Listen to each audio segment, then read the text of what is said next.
en la zona glomerular fascicular, sí, en la zona fascicular de la corteza suprarrenal, el cortisol, ¿sí? Inclusive vemos el cortisol para personas de sobreentrenamiento, de fatiga, que una persona puede tener, ¿sí? Y el cortisol es uno de los principales glucocorticoides que se produce en la zona fascicular de la corteza suprarrenal, en donde veíamos esa potente acción antiinflamatoria y por eso corticoides se utilizan en absolutamente todo, ¿sí? De lo que habíamos visto. Entonces, acuérdense de esta glándula, de este, como digo, sombrero de 3 picos, ¿sí? Sombrero de 3 picos que tiene una corteza y tiene una médula, ¿sí? Corteza y una médula. Bueno, ustedes no han de ser muy fanáticos ya de, estas han de ser del año 1, han de decir las películas de Cantinflas, donde él utilizaba un sombrerito de 3 picos. Irán a ver a Cantinflas, ¿no es cierto? Un sombrero de 3 picos, unas películas todavía en blanco y negro, y no es cierto que sí existían televisiones en blanco y negro, y no es cierto, no todas con resolución y con una resolución HD, ¿no es cierto?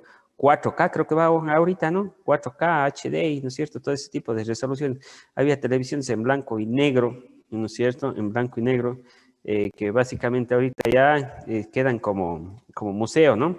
Como museo, sino para adornar un lugar que dice, ve esa televisión, ¿no es cierto? Con perillas, ahora ya solo televisión con comandos de voz, con comandos de voz y ese tipo de cosas, ¿no? Entonces, este cortisol nos ayuda a mantener si hay anomalías en el cortisol, también pueden haber sobrecargas en el entrenamiento, o pueden haber situaciones secundarias también, pueden darse dentro del entrenamiento físico. Entonces, tener muy en cuenta este cortisol dentro de la parte de los glucocorticoides. Habíamos hablado de los andrógenos y estrógenos que producimos, ¿sí? Todos dentro de la corteza suprarrenal. Y habíamos hablado de la adrenalina y de la noradrenalina, ¿sí? La adrenalina, que son en la mayoría de células del cuerpo, nos ayuda mucho a la parte energética. Si se fijan, el resumen que nos da Costil se va mucho hacia la parte energética, cómo utiliza. Y de ahí, si yo digo que moviliza el glucógeno, y no es cierto, moviliza el glucógeno, incrementa el flujo sanguíneo hacia los músculos esqueléticos, es excelente, y no es cierto, para la parte pues, deportiva, más para la parte competitiva. Y no es cierto, ¿por qué? Porque nosotros necesitamos mayor oxigenación, necesitamos que se movilice ese glucógeno hacia las diferentes estructuras en donde estamos en la práctica de la actividad física y necesitamos más fuente energética, ¿sí? Más fuente energética. Bueno, y pasamos a la siguiente glándula, una glándula de secreción mixta, denominado el páncreas, ¿no es cierto? Cuando hablamos de páncreas, vemos una situación de que el páncreas también forma parte mucho del el aparato digestivo. ¿Por qué? Porque la parte exócrina del páncreas produce lo que se denomina el jugo pancreático. Y el jugo pancreático nos sirve básicamente eh, para degradar las sustancias que comemos, ¿y no es cierto? Para asimilar, ¿y no es cierto? Todas las sustancias, ¿y no es cierto? Ahí tenemos algunas sustancias como la triptina, la aminotriptilina y aminotriptina, ¿y no es cierto? Que forman parte del jugo pancreático. Y este jugo pancreático es el que nos va a ayudar a que se desdoblen, sería la palabra correcta, que se desdoblen ciertas sustancias, y no es cierto, para poder ser consumidas. El páncreas, en la parte anatómica, ya saben ustedes, se conforma de una cabeza, un cuello, un cuerpo y una cola del páncreas, ¿sí? Tiene su conducto para salir para la parte exócrina y tiene esto de aquí. Vamos a ponerle, ¿y no es cierto? Tiene estructuras así grandes, como veíamos anteriormente, que se denominan, es que maticemos, se denominan islotes de Langerhans. Aquí está el nombre, islotes de Langerhans. Y dentro de estos islotes de Langerhans se van a distinguir 3 tipos celulares, ¿sí? Se van a distinguir 3 tipos celulares. Las unas que son las denominadas células alfa, las otras que son las denominadas células beta, y las otras que son las denominadas células delta, Entonces serán células alfa de los islotes de Langerhans, células beta de los islotes de Langerhans y células delta de los islotes de Langerhans. Como principal hormona, aquí la ponen a la insulina. Perfecto, le ponen como primera hormona. Fíjense que el órgano diana, y lo que les vengo diciendo, cuando ya el órgano diana son todas las células del cuerpo, es una hormona, cosa seria, yo diría, y no es cierto. ¿Qué hace esta hormona? Controla los niveles de glucosa en sangre, reduciéndolos, incrementando la utilización de glucosa y la síntesis de grasa. A veces a la insulina la comparamos como una especie de llave, ¿sí? Si yo pudiera y lo compararía, digamos que está en la parte de, digamos que tengamos en la parte superior izquierda, tengamos un vaso sanguíneo. Y yo comí, perfecto, me alimenté y dentro de mi alimentación se desdoblan los alimentos y a nivel sanguíneo yo tengo glucosa. Perfecto, tengo glucosa a nivel sanguíneo que está circulando para cuando yo necesite hacer ejercicio físico, ¿no es cierto? Entonces, yo tengo una célula. Ya pongamos, ¿no es cierto? Una célula. Esta célula para funcionar, ¿qué necesita? Necesita su combustible. ¿Y cuál es su combustible? Es la glucosa. Entonces, aquí juega un papel fundamental la insulina. ¿Por qué? Porque la insulina, digamos aquí, la insulina actúa como una llave que le abriría la puerta, ¿no es cierto?, para que la glucosa entre dentro de la célula. ¿Sí? Perfecto, ¿no es cierto? Pero ahora, eso es en condiciones normales. Y bueno, ya hay otros mecanismos, unos transportadores de membrana también que se activan y todo eso, pero vamos solamente centrándonos a la insulina, digamos en sí. Entonces, ¿qué pasaría si no existe esta insulina? La glucosa podría entrar con facilidad a las células, y no solamente a los músculos, a todas las células del cuerpo. ¿Podría entrar con facilidad la glucosa dentro de las células? No, no puede entrar con facilidad la glucosa dentro de la célula.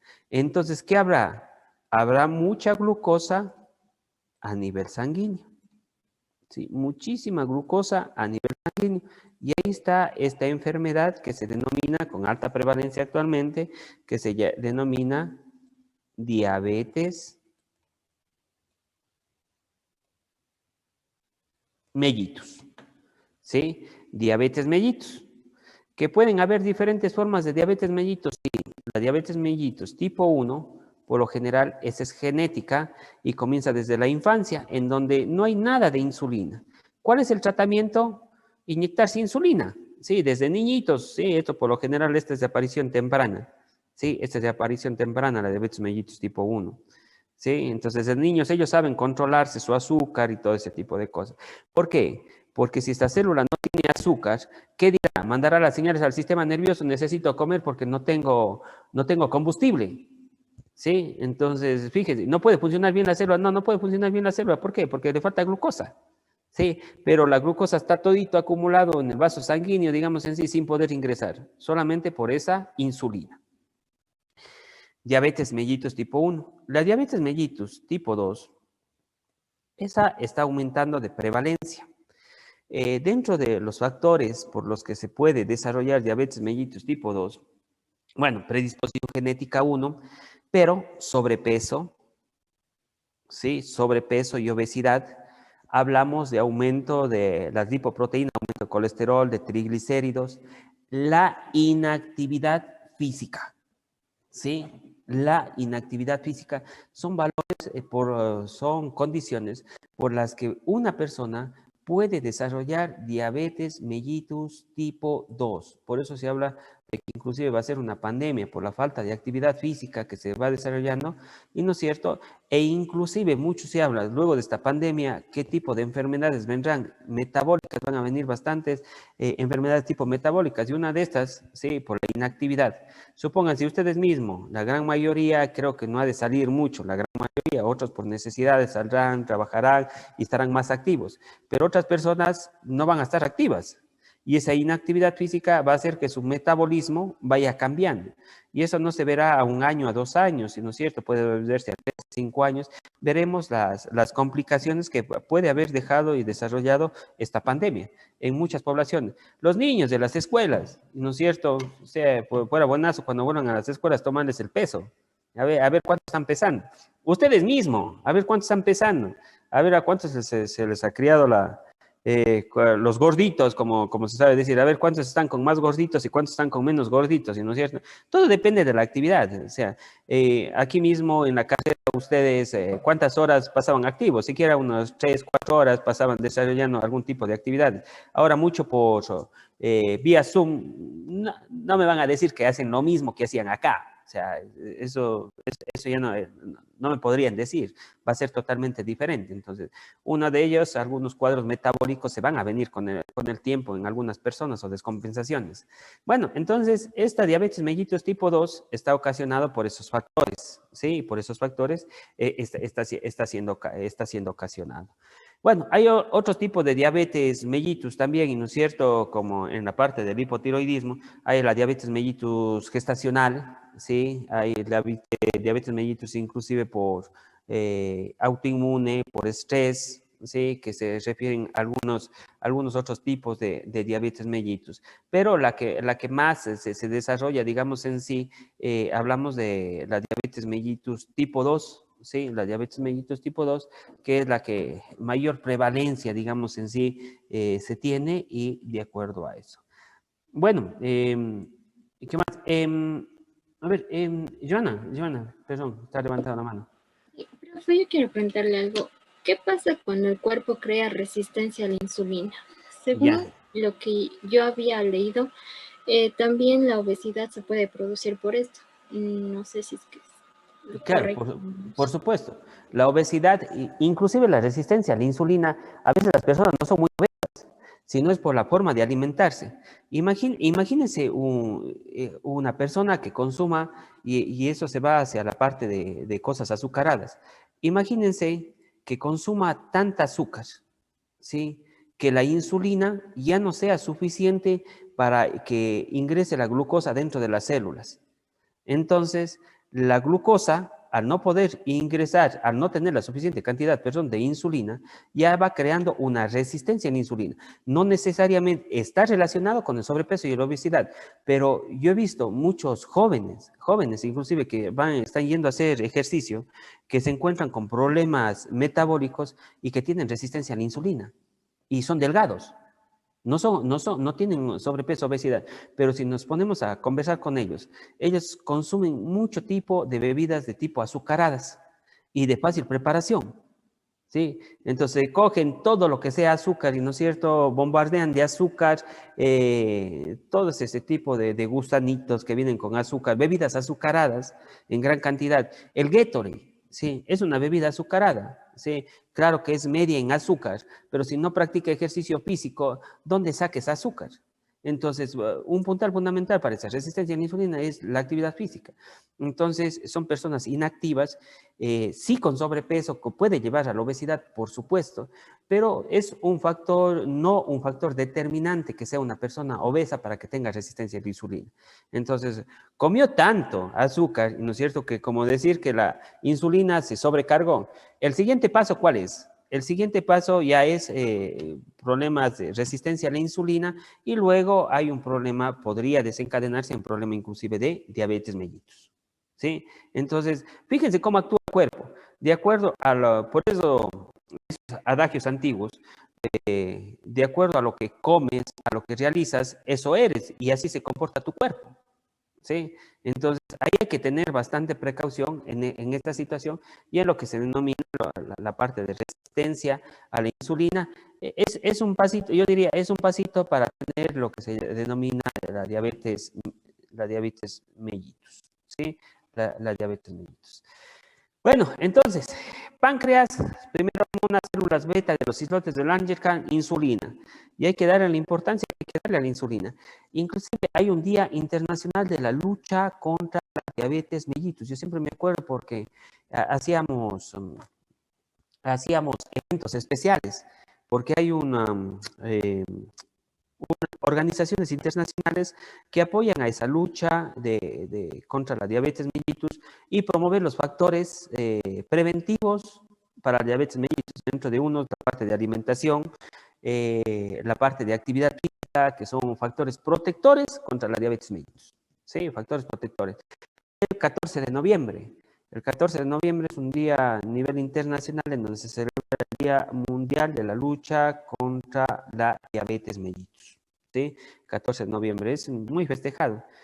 Hace años me acuerdo que en un colegio hicimos una casa abierta solamente de lo que es diabetes, solamente de lo que es comida, solamente de lo que es cocina, acerca de lo que es la diabetes mellitus. Y bueno, y la Organización Mundial, el ALAT, que es la Asociación Latinoamericana de la Lucha contra la Diabetes Mellitus, pedía formar círculos azules gigantes. Entonces se formaba con los estudiantes y todo ese tipo de cosas. ¿Sí? Entonces era muy simpático trabajar en este tipo de casas abiertas o con días o recordatorios de lo importante que es la actividad física, la parte nutricional para la prevención de diferentes enfermedades. Y fíjense ustedes, entonces, fíjense la tarea que tienen ustedes, ya como docentes de educación física y deporte, ¿sí? Tienen que trabajar en el mejoramiento de la calidad de vida de las personas, no solamente de los estudiantes, sino también de todos los usuarios que vayan donde ustedes y quieran mejorar su calidad de vida. ¿A través de qué? De la prescripción de la actividad física. ¿Sí? De una prescripción, pero científicamente guiada de la prescripción física.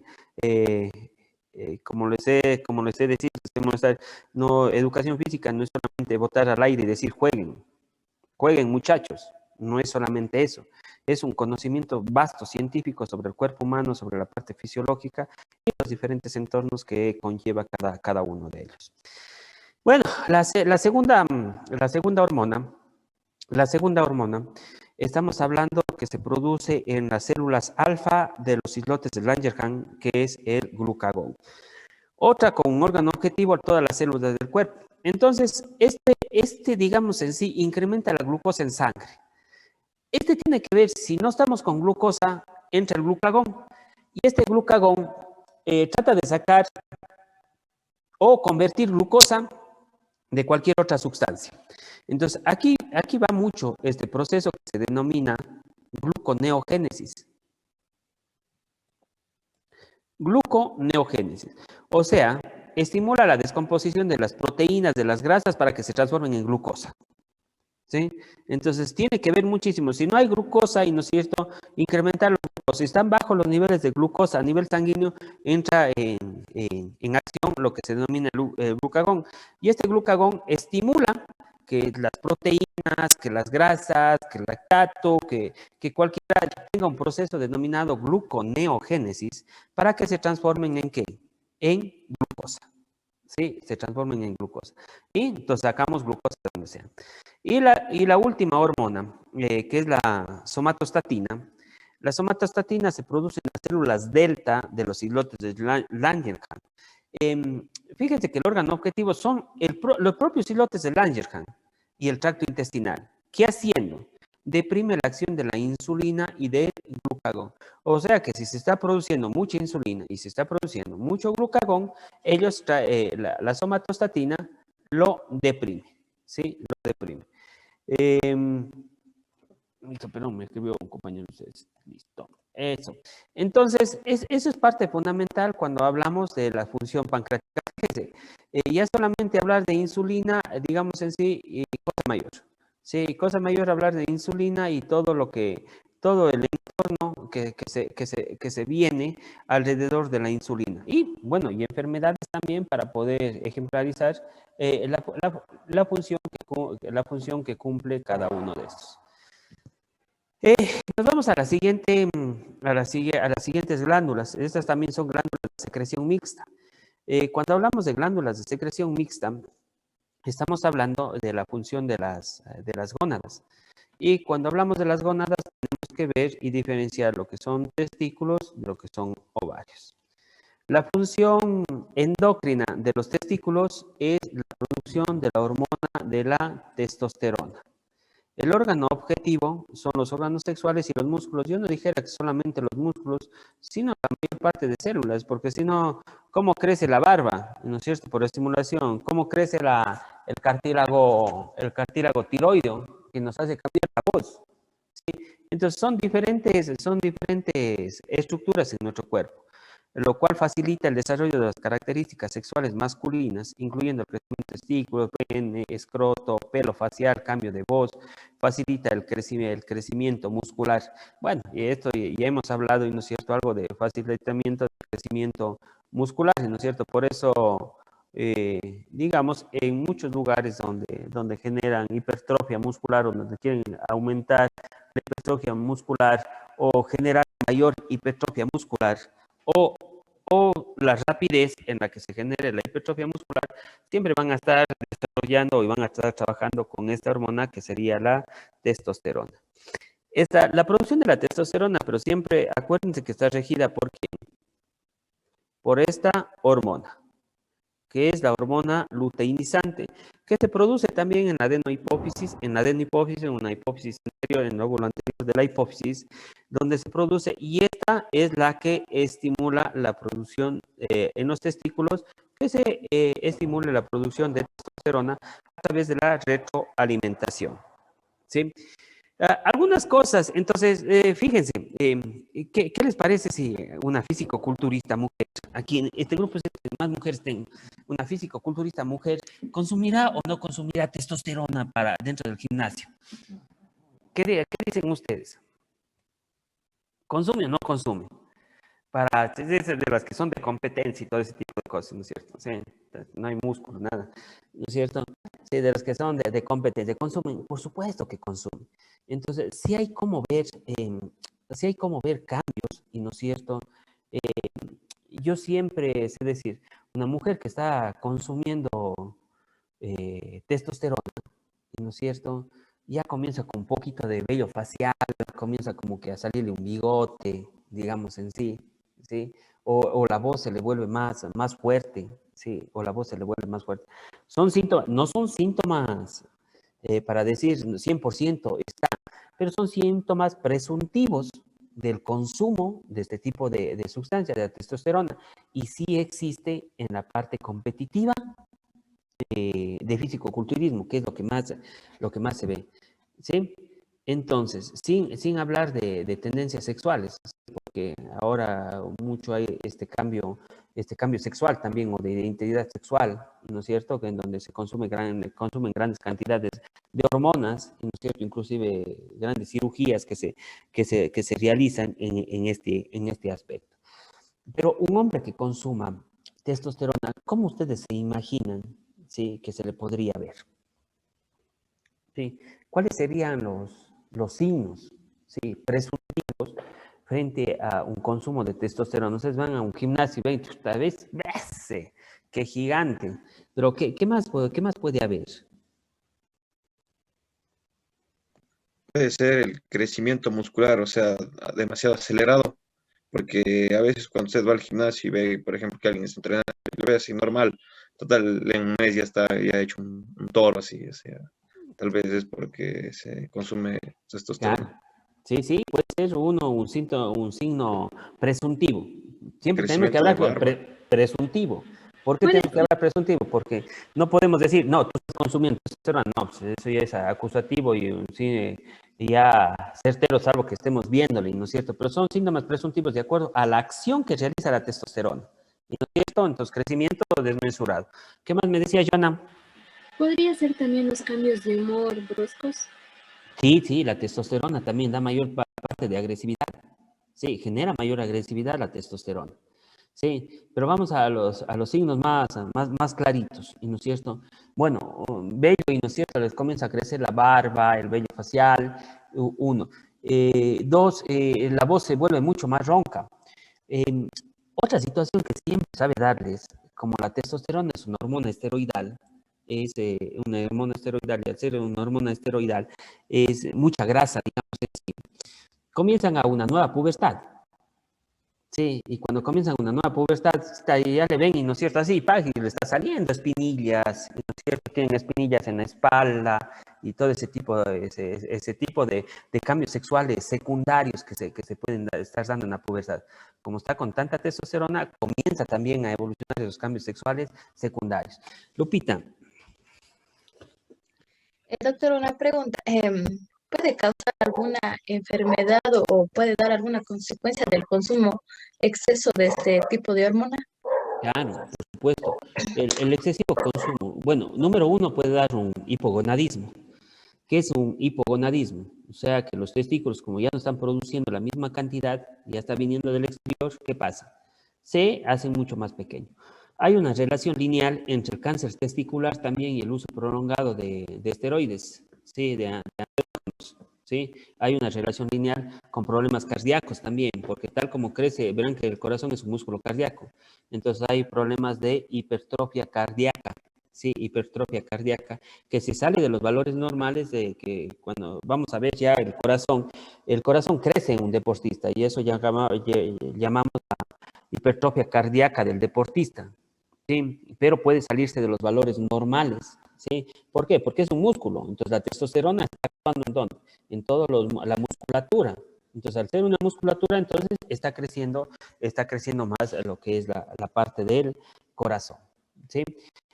¿Qué más? Sí, esos básicamente son los que de mayor incidencia, los casos de mayor incidencia. Entonces, sí es malo, ¿verdad? Entonces, ahí yo tengo un físico culturista, no sé si les conté, que siempre cada 6 meses se va a hacer exámenes.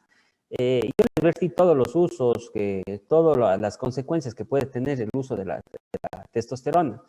Y al advertirle todas las consecuencias que puede tener el uso de la testosterona, él dijo, o sea, sí, yo sé, me ha comunicado usted todos los usos, pero él se va, se hace chequeos cada 6 meses para ver cómo están sus diferentes marcadores biológicos de examen de sangre y todo ese tipo de cosas, pero él decidió utilizar testosterona dentro de su entrenamiento. Ya creo que está entre los 3 primeros de físico-culturista antes de la pandemia, estaba entre los 3 primeros de físico-culturista a nivel local. Sí, ya estaba para competencias a nivel nacional. Entonces, fíjense, ya es decisión de ellos, verdaderamente, ya es decisión de ellos, pero sí tienen que estar conscientes de los peligros que puedan tener, ¿sí? De los peligros que puedan tener, que son múltiples. Emilio. Doctor, yo solo le iba a preguntar, o sea, ¿cómo se podría entonces incrementar los niveles de testosterona de forma natural? De forma natural, el ejercicio físico. Sí, el ejercicio físico por sí mismo aumenta los niveles de testosterona. El trabajo de fuerza, sí, que son otros que aumentan los niveles de testosterona. Esa es la forma sí. Y después ya es la parte genética. Si usted tiene una predisposición genética de tener tonificado los músculos, digamos en sí, o de tener predominio de fibras lentas y quererse hacer un físico culturista, y no es cierto, con aumentar un volumen excesivo al músculo, tampoco no hay cómo, ¿no? Entonces no podemos irnos contra la parte genética, ¿sí? No podemos irnos contra la parte genética, pero sí podemos irnos adaptando, ¿sí? Y de pronto encuentra un físico-culturista, si usted trabaja físico-culturismo, de pronto un hijo o un nieto puede tener con esa predisposición, porque si usted cambia su parte genética a que sus músculos sean más hipertróficos, de pronto eso en el fondo genético puede transmitir a las siguientes generaciones, ¿sí? Como adaptación al medio, ¿sí? Como adaptación al medio dentro de la parte genética. Pero llegar a extremos con tan altos, ¿sí? De lo que se inyectan, no. Eso de una forma natural no habría cómo. ¿Por qué creen que en el físico-culturismo nunca habrá doping?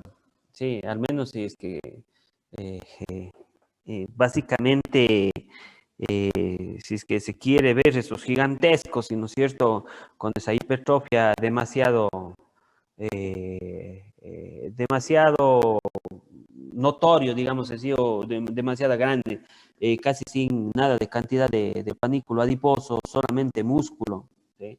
Entonces va a ser muy difícil que lo logren solamente sin la parte de inyectarse diferentes tipos de sustancias, porque no solamente utilizan testosterona, utilizan hormonas de crecimiento también, y no es cierto, que se los utiliza básicamente, ¿sí? Entonces, decirle que se va a aumentar como a niveles exógenos que se inyectan a testosterona, nunca va a aumentar, pero sí aumenta con actividad física, con el deporte de fuerza, es uno de los deportes que más aumenta la parte de testosterona de una manera natural. Bueno, perdón, ahorita justamente me acordé, y dentro de sustancias dopantes, cuando hablamos en el otro ciclo que vienen sustancias dopantes, siempre hablamos también de sustancias para bajar de peso. Una de las sustancias que utilizan, y bueno, y es dopante, con fundamento hormonal, es tomarse las hormonas tiroides. Una persona que quiera bajar de peso, y no es cierto, se puede consumir hormonas tiroides para bajar de peso. Sí, por supuesto que se puede consumir hormonas tiroides. ¿Se acuerdan qué hacía las hormonas tiroides? Aumentaba el metabolismo. Entonces, si me tomo más hormona tiroide, ¿qué hago más? Aumento más mi metabolismo. Y con eso voy a bajar de peso. Pero eso también en el deporte es una sustancia dopante. Para la vida de la persona, ¿qué pasa? Bajo de peso, por supuesto, pero puede quedar con una alteración de la hormona tiroide también. ¿Por qué? Porque la hormona tiroide, tal como en los testículos, ¿qué pasa? Ya se enseña de que esté tomando hormona tiroide exógena y ya no produce su propia hormona. O sea, si no fuera genial, si no es cierto, estoy con sobrepeso, con obesidad, vamos a darle hormona tiroide y no es cierto, aumenta el metabolismo y con eso baja de peso rapidísimo. Pero va en contra de ¿qué? En contra del funcionamiento normal del cuerpo, y al irse contra el funcionamiento normal del cuerpo, después de un tiempo me encuentro que mi hormona tiroides, ya dejo de consumir esa sustancia, mi glándula tiroides ya no funciona de la misma manera. ¿Qué pasó? Fui en contra de mi salud, ¿sí? Entonces, hay algunos deportes en los que utilizan pesaje, sí, o que son de pesaje, no sé, tal vez alguno practique acá judos, esos que necesitan mantener su masa muscular, pero y si suben mucho, necesitan en cuestión de 2, 3 días bajar de peso 3 kilos, 4 kilos. Entonces, por lo general, pueden utilizar esta hormona, pero esta hormona les sale doping y suspensión, sí, pero también pueden utilizar diuréticos que se llaman, que les hace orinar más para que se deshidraten y pasar los pesajes en contra de su salud, digamos así. Sí, entonces, fíjense cómo juegan las hormonas y lo que tienen esto de las hormonas. Creo que cuando hablamos de la tiroxina, de las hormonas tiroides, hablamos del yodo también que les dan a los animales y todo ese tipo de cosas. Entonces, fíjense ahora para las personas, bajarse de peso, sí, excelente, pero en contra de la salud. Y si es un deportista, es una sustancia dopante, ¿sí? Entonces, fíjense cómo las hormonas pueden controlar tanto nuestro cuerpo. Eso en relación aquí a testosterona. Y ahora nos vamos a los ovarios. Los ovarios también son otras que están controladas ¿por quién? Por la hormona luteinizante y por la hormona folículo FSH, folículo estimulante, que se producían ¿en dónde? En el óvulo anterior de la hipófisis. Vienen a los ovarios y hacen que se produzca esta hormona. Estimulan al ovario para que el ovario produzca los estrógenos. Pero no solo los estrógenos, sino también la progesterona. Yo le pondría aquí, ¿no es cierto? La progesterona. ¿Cuáles son los órganos objetivos, los órganos diana? Y, ¿no es cierto?, son los órganos sexuales y el tejido adiposo. También yo diría lo mismo, no solamente el tejido adiposo, ¿no es cierto?, como nos pone aquí Costin. ¿Por qué? Porque tenemos que acordarnos de las características o de los caracteres sexuales femeninos, ¿sí? Uno es proporcionar la mayor acumulación de grasa, por supuesto. Y no sé, yo no diría mayor acumulación de grasa. Bueno, sí, mayor acumulación de grasas, pero también la distribución de la grasa, ¿sí? Imagínense, cuando hablamos de estrógenos, la distribución grasa, la diferencia entre el hombre y la mujer, ¿sí? La mujer tiene mayor acumulación o distribución grasa ¿en dónde? En las caderas, ¿sí? Mientras que los hombres no tienen esa distribución grasa. Las mujeres siempre van a manejar un mayor porcentaje graso de los hombres. Por eso los tablas y los estándares, cuando hablamos de porcentaje graso, siempre va a estar más ligado a ¿qué? Que la mujer tiene más grasa que los hombres.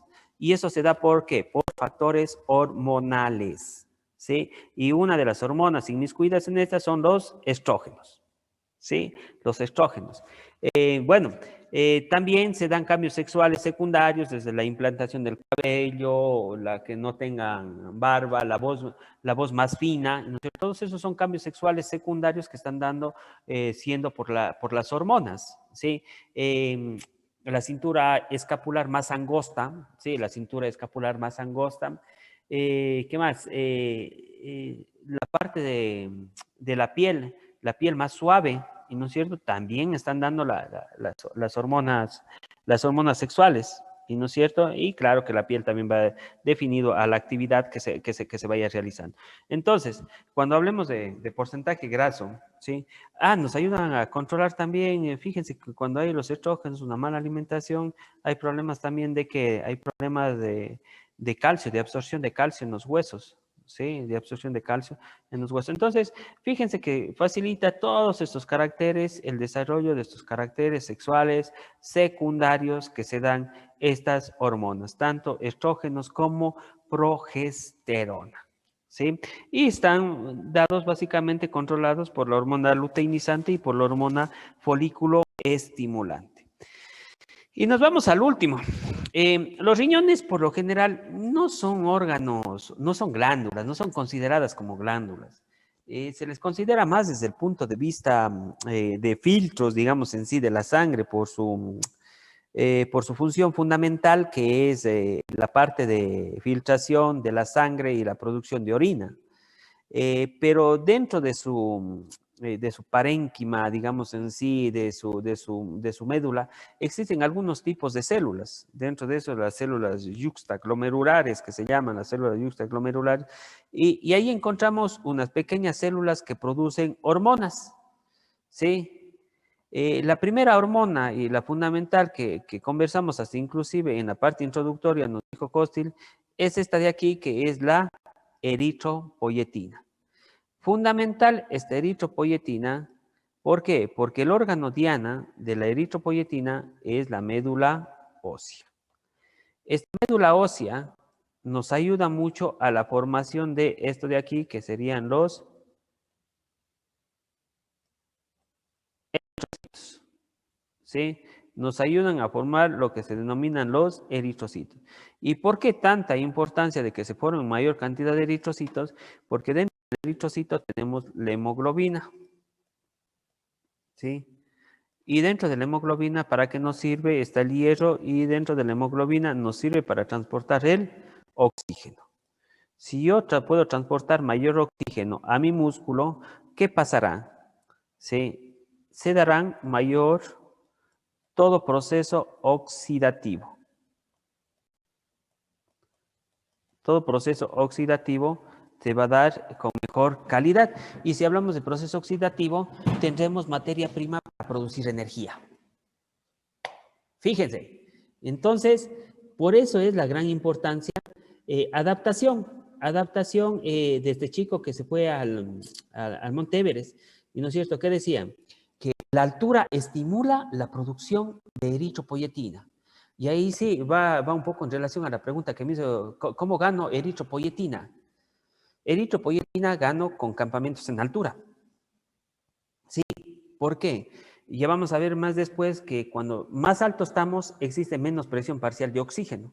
Y si existe menos presión parcial de oxígeno, el cuerpo dice, hay menos oxígeno, yo necesito más vehículos para que lleven el poco oxígeno que hay hacia los músculos. Entonces, en la altura, ¿qué pasará?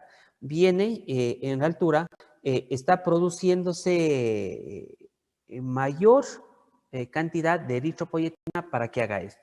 Entonces, bajo nuevamente a competir a nivel del mar, ¿y qué pasará? Tengo más vehículos para que lleven el oxígeno, y como si compito en la costa, existe mayor cantidad de oxígeno, ¿sí? Mayor cantidad, entre comillas, mayor cantidad de oxígeno, ya van a ver que es la presión parcial del oxígeno el que cambia, ¿sí? Pero tengo mayor oxígeno, ¿qué pasará? Y tengo más transporte, rendiré mucho más, sí, rendiré mucho más. Entonces, ahí sí, esta eritropoyetina juega un papel fundamental en los deportes más de qué, de largo aliento, en los deportes de resistencia, ¿sí? En factor, ahorita que todos estamos, antes que futbolizados, están festejando todavía el triunfo de Carapaz, sí, estamos festejando el triunfo de Carapaz del deporte. Uno de los deportes en donde se da más trampa con esta eritropoyetina es el ciclismo. ¿Sí? Y si ustedes pueden poner algunos documentales de Lance Armstrong, y no es cierto, o de doping con eritropoyetina en el ciclismo, y les va a salir un horror de documentales, en donde se habla de que cómo se van en pleno tour, sí, hablemos de los grandes tours de Francia, y no es cierto, se van inyectando eritropoyetina, o anteriormente comenzaron a inyectarse eritropoyetina, sí, eritropoyetina, y se hacen, se ponen sangre, y no es cierto, se hacen autotransfusiones sanguíneas en todo el tour, ¿no es cierto? Entonces, hubo una vez que un ciclista tuvo inclusive la manera de decir de que nadie podría ganar un Tour de Francia si no se ha dopado, ¿sí? Entonces, ¿por qué cree que son tantos los controles antidoping que se vienen dando en el transcurso del tiempo? Sí, en el transcurso del tiempo, cada vez que sacan, tratan de sacar nuevos fármacos para estimular a esta eritropoyetina, hablamos ahorita solamente de eritropoyetina, ¿no? O para aumentar el rendimiento, tratan de, la Comisión Mundial Antidopaje enseguida trata de que también de tratar de ir viendo maneras para reconocer esas trampas que se puedan ir desarrollando en el juego, ¿sí?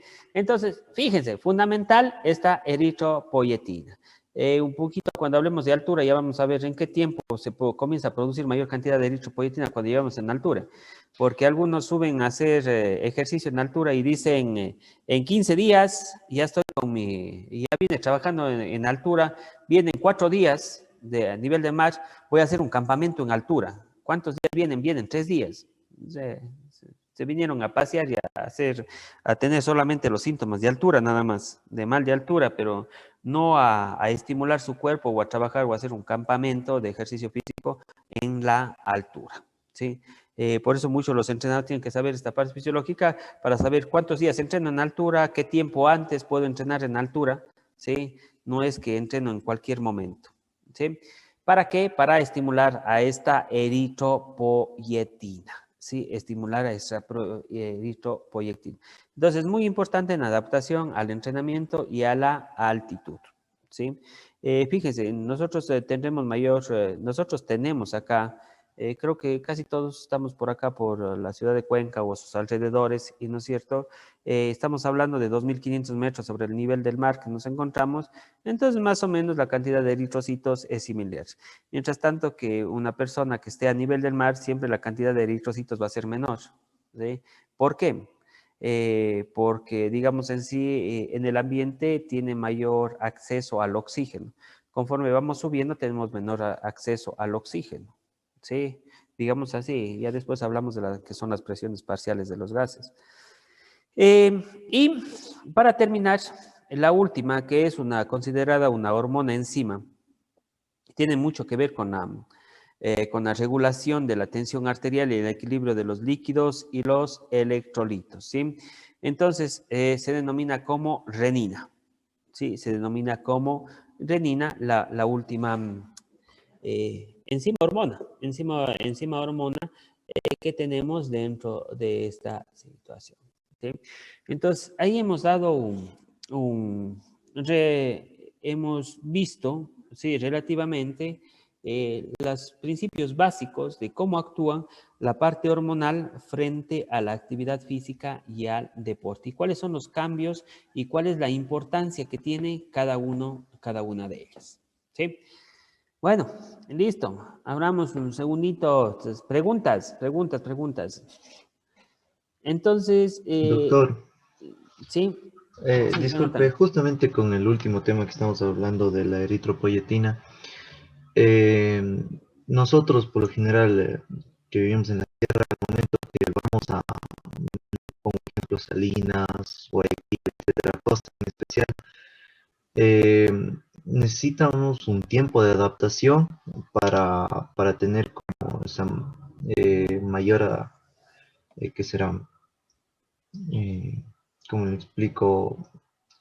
Que tenemos más resistencia por la cantidad de oxígeno, porque no sé, a mí en especial me pasó unas 2 veces que al momento yo llego a la ciudad, compito ese momento y 1 o 2 sets y siento que me sofoco, que ya no jalo, pero ya al terminar la semana de competición ya me siento más ligero, etcétera, pero justo en ese momento cuando se llega a la competición se siente igual un desgaste. Bueno, hay más que la adaptación a la eritropoyetina y al oxígeno, porque usted tiene mejor rendimiento. Si usted se hiciera un test de VO2 aquí en la ciudad de Cuenca, siempre y se volviera a hacer a nivel del mar, usted su VO2 mejoraría, ¿sí? ¿Por qué? Justamente por esa cantidad mayor de eritrocitos que tiene. O sea, va a mejorar, digamos, en sí. Lo que sí, a nivel del mar, hay que ver otros factores que están alrededor de esos, como son el calor, como es la humedad que se encuentra, y no es cierto, entonces va a depender mucho de la persona y su tolerancia al calor y la tolerancia a la humedad, ¿sí? Entonces ahí, si estuviera la próxima vez que se va a ir, y no es cierto, para competir tiene que trabajar mucho en hidratación, ¿sí? Y en aclimatación al calor antes que a la resistencia, ¿sí? ¿Por qué? Porque resistencia va a tener mucho más, ¿sí? Que a nivel de Cuenca, digamos en sí, va a tener mucho más resistencia a nivel de mar que lo que tiene acá en Cuenca. Lo que sí tendría que trabajar es en la parte de aclimatación al calor y a la humedad, ¿sí? Esos son dos factores fundamentales. A veces la hidratación que se debe tener, ¿sí? La hidratación y la aclimatación al calor, tratar de bajar la temperatura corporal. Hay algunas personas que tienen esta predisposición a no bajar la temperatura corporal fácilmente, y eso ya es aclimatación al calor, ¿sí? Además de resistencia, eso no va a tener problemas, pero sí va a tener problemas en el sentido de calor, ¿sí? Aclimatación al calor, digamos en sí. Entonces la eritropoyetina no le haría nada, no le haría, le favorece mejor esa eritropoyetina que usted, digamos, es esa aclimatación que tiene y esa cantidad de glóbulos rojos que tiene. Porque ella no va a pasar nada con la eritropoyetina y no sé si se va a estar produciendo normalmente. Sabe que ya se puede comenzar a vivir en la costa. Sí, sí, se va a vivir en la costa. Ahí sí los niveles de eritropoyetina pueden descender un poco. ¿Por qué? Porque va a decir, están con mucho glóbulo rojo y hay mucho oxígeno, entonces, ¿para qué vamos a estar produciendo tanto? De manera natural, baja su producción de eritropoyetina, y no es cierto, porque ya no necesito mayor cantidad de glóbulos rojos. Pero si ya se fuera ¿a qué? A vivir allá. Sí, si se fuera a vivir allá. Pero si se va a una competencia una semana, más que todo es la aclimatación al calor la que tiene, la que tendría que trabajar. Bueno, Cristian, para ir terminando esta parte.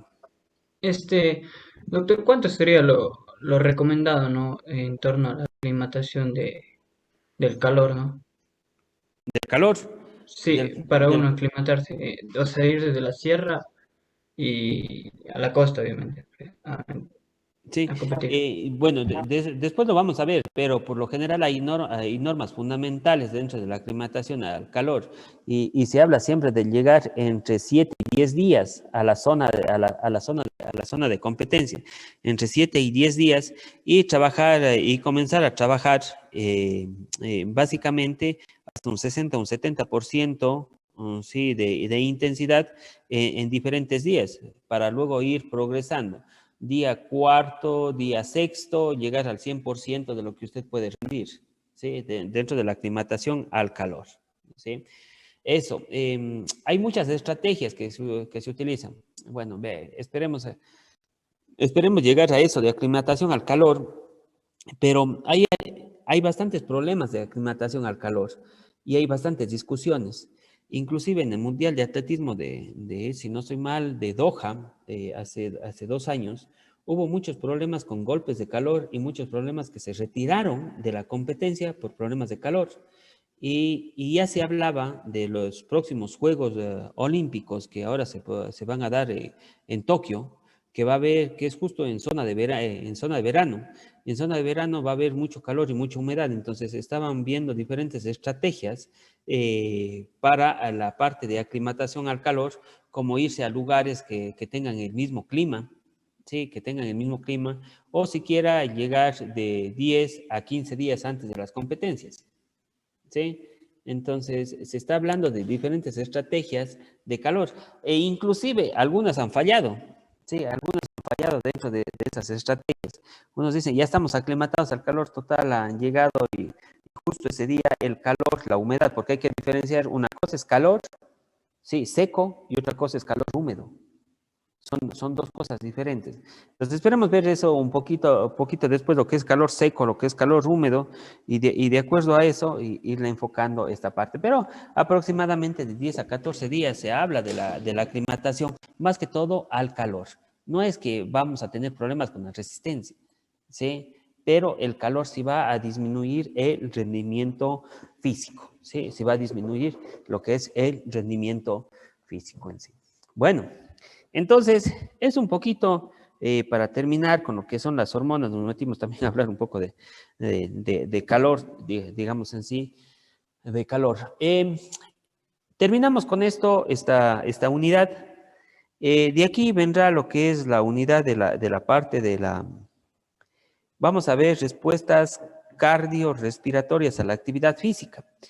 Y dentro de ver las respuestas cardiorrespiratorias a la actividad física para el día jueves, sí quisiera que vengan revisando lo que es corazón, ¿sí? Anatomía del corazón, y lo que es circulación mayor y lo que es circulación menor. Circulación menor o pulmonar, circulación mayor o sistémica. Sí, eso vamos a venirlo revisando un poquito, ¿sí? Vamos a venirlo revisando un poco acerca de lo que es circulación mayor, circulación menor. Eso, ¿qué más? Y bueno, ahorita vamos a seguir con un poco de exposiciones. Sí, vamos a seguir un poco de exposiciones. Tengo una reunión yo un poquito antes de las 11, entonces vamos a ver cuántas exposiciones logramos ver el día de hoy, porque eso nos estamos quedando, está un poquito pendiente. Siempre en las 2 horas vamos a ir viendo. Listo. ¿Quién quiera exponer? Vamos voluntariamente, o igual casi faltan todos. Casi creo que solamente 2 grupos hemos visto con ustedes. Sí, pueden poner en el chat y vamos de acuerdo a lo que pongan en el chat quién va primero, segundo, entonces vamos viendo esta situación. Listo, nadie. Vamos a ver, hoy es el 15. ¿Cuál es el 15 de la lista? María José.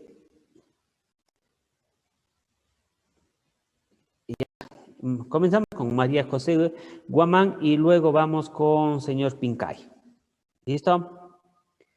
María José, no sé con quién está haciendo. Sí, ya, doctor. Ya, y después nos preparamos para irnos preparando, ¿no es cierto? Después nos preparamos señor Pincay, que nos puso en el chat. Sí, señor Pincay y el señor Espejo.